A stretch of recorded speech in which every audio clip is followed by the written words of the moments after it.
नमस्ते स्टूडेंट्स। आज आपके सामने एक इम्पोर्टेंट टॉपिक लेकर आया हूँ। उस टॉपिक का नाम है लॉन्गिट्यूड्स। लॉन्गिट्यूड से पहले मैंने आपको बताया था कि लैटिट्यूड्स क्या होते हैं।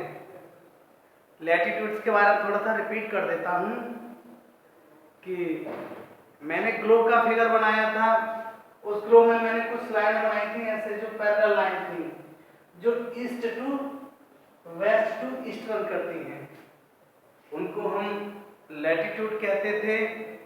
और वहां पर एक सबसे इंपॉर्टेंट लैटिट्यूड था जो ग्लोब को दो पार्टों में डिवाइड करता था। क्या नाम था उसको? इक्वेटर। आज उसी टॉपिक को आगे बढ़ाते हुए नया टॉपिक है लॉन्गिट्यूड। अब बताऊंगा कि लॉन्गिट्यूड क्या होता है। What is longitude? That imaginary lines which run from north pole to south pole is called longitudes. तो वे लाइन, वे काल्पनिक रेखाएं जो ग्लोब पर नॉर्थ पोल से साउथ पोल की तरफ भागती हैं, उन लाइन को हम लॉन्गिट्यूड कहते हैं। जैसे मैं दिखाऊंगा, ये ग्लोब का फिगर है, यहाँ पर नॉर्थ पोल है और बॉटम में साउथ पोल है। तो डियर स्टूडेंट्स, आपको यहाँ पर व्हाइट कलर में,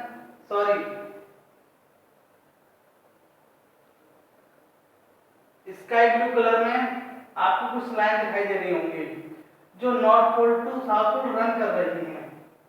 तो इन्हीं लाइनों को हम लॉन्गिट्यूड कहते हैं।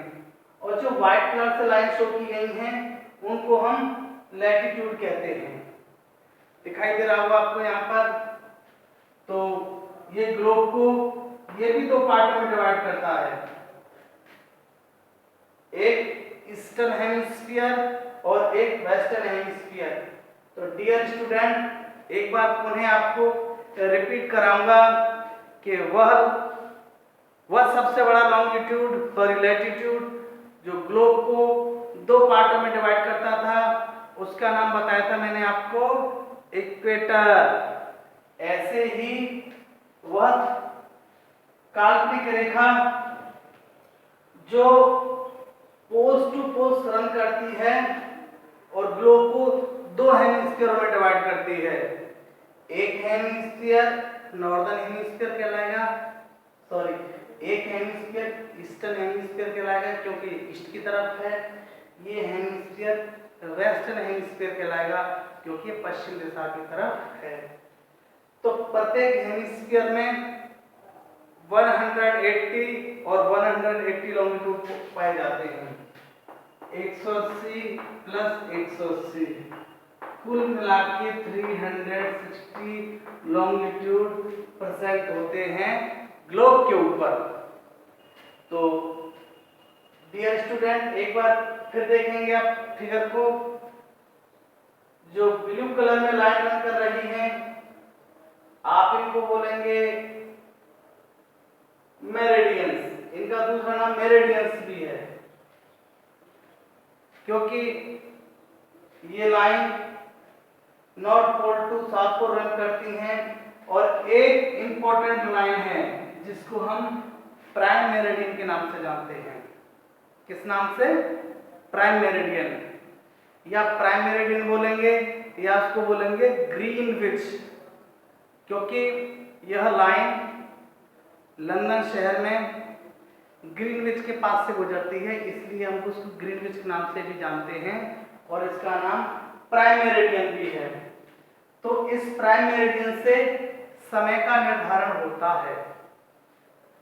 तो इनका यूज है कि कोई भी प्लेस जिस लॉन्गिट्यूड पे स्थित होगा, उस प्लेस पर समय, घड़ी एक साथ समय दर्शाएगी। तो प्यारे बच्चों, इसमें मैं कुछ आपको इंपॉर्टेंट पॉइंट्स बताऊंगा लॉन्गिट्यूड के बारे में कि कुछ महत्वपूर्ण बिंदु क्या क्या हैं। It is also known as meridians और मेरिडियंस ऑफ लॉन्गिट्यूड। इनको हम मेरिडियंस के नाम से भी जानते हैं या मेरिडियंस ऑफ लॉन्गिट्यूड के नाम से भी जानते हैं। Second point, the main longitude known as the prime meridian और ग्रीनविच। जो इंपॉर्टेंट लॉन्गिट्यूड है उसको हम प्राइम मेरिडियन और ग्रीनविच के नाम से भी जानते हैं। They meet only on poles. आप देख रहे होंगे कि जो ब्लू कलर से लाइन हो रही हैं वो यहाँ पर मिल नहीं रही है, लेकिन वो यहाँ पे आके साउथ पोल पे मिलती हैं और नॉर्थ पोल पे मिलती हैं। तो ये लाइन आपस में एक दूसरे से सिर्फ और सिर्फ पोल्स पर आकर ही मिलती हैं। The distance between them is more at equator. दो क्रमागत लॉन्गिट्यूड की अधिकतम दूरी केवल और केवल इक्वेटर पर पाई जाती है। नॉर्थ पोल और साउथ पोल पर तो वे आपस में आकर मिलते हैं। तो दो लॉन्गिट्यूड की अधिकतम दूरी, सबसे अधिकतम दूरी कहाँ पर पाई जाती है?